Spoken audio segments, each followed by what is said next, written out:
এ কি শুরু করছো শাবাবের আব্বু? এই ফুলা ফাইনাল লাগে এইটার মধ্যে দই পাচ্ছিলা? এই যে দই তো ফালাইছো আল্লাহ রে। এটা দিয়ে পেঁচাই আর আইতে দই ফাইতে রাখছে এই গরমে। ফুলা ফাইনাল লাগে দেখেন কি করছে। এই যে গরুর দুধ এই ফার্মের দুধ কিনে আনছে না, ফার্মের থেকে দুধ কিনে আনছে অফিস থেকে আসার সময়। আইনা কি করছে, এটা জাল দিছে, জাল দিয়া তারপরে ঘরে টক দইয়ের ইয়া ছিল, প্রাণের টক দই ছিল ঠিক না, ওই দিন যে খাইছিলাম। পরে প্রাণের টক দই দিয়া দই পাচ্ছে দেখেন কি সুন্দর হয়েছে। এটা শাবাবের আব্বু পাচ্ছে রাত্রে পাইতা তুইছে ওই খেতাটা দিয়ে বইটা মইটা দইটার থিয়া দিছে। এটার উপর ওই যে স্টিলের প্লেটটা দিছে দিয়ে ডাইকা থিয়া দিছে জাল দিয়া, এরপরে ওই দইটা দিয়ে পাইতা থিয়া দিছে। কি সুন্দর দই হয়েছে দেখছেন।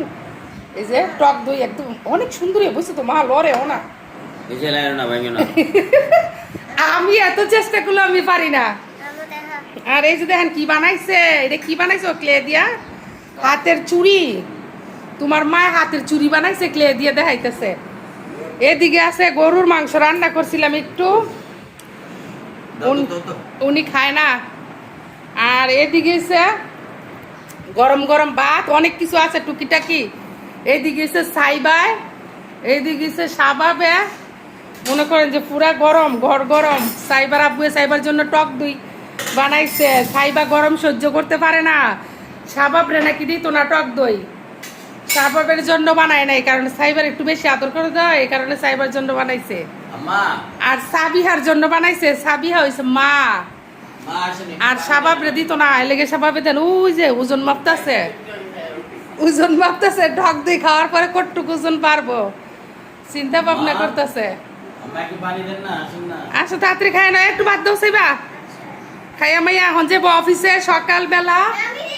এখন বাজতেছে 9টা। তাড়াতাড়ি খেয়ে নাও, টক দই দিয়ে একটু ভাত খাও। আম দিব আম। আর শাবাব এটা কি বানাইছে দেখছো নি? শাবাব এটা কি বানাইছে একটু কও তা, নিজের মুখে কও। এটা কি বুট না কয় এটা রে, ইয়া ওই যে ডাবলি সিদ্ধ কইরা লেটকাইয়া সেটকাইয়া এটা রে কি কি মশলা জানি দিছে, এরপর পিঙ্ক সল্ট কি সল্ট জানি দিছে দিয়ে এটা রে প্রেসার কুকারের মধ্যে সিদ্ধ কইরা লেটকাইয়া সেটকাইয়া এটা দিয়ে রাইতের বেলা মুড়ি মাইকা খাইছে। এখন তো এই শাবাবের বাপে আবার এখন এটার ভাত মাইকা খাই লিতেছে। এও তরকারি খেতে না, কি শুরু করছ? মজা হয়েছে? টক দই দিয়ে আম দিয়ে খাও, মজা লাগবে। এই হয়েছে আমার ঘরের অবস্থা সকালবেলা, বুঝছেন। আর এই দিক দিয়ে আমি হাঁড়ি পাতিল কতগুলো আছে এটা ধুইতে যাই। সবাই ভালো থাকবেন, আল্লাহ হাফেজ।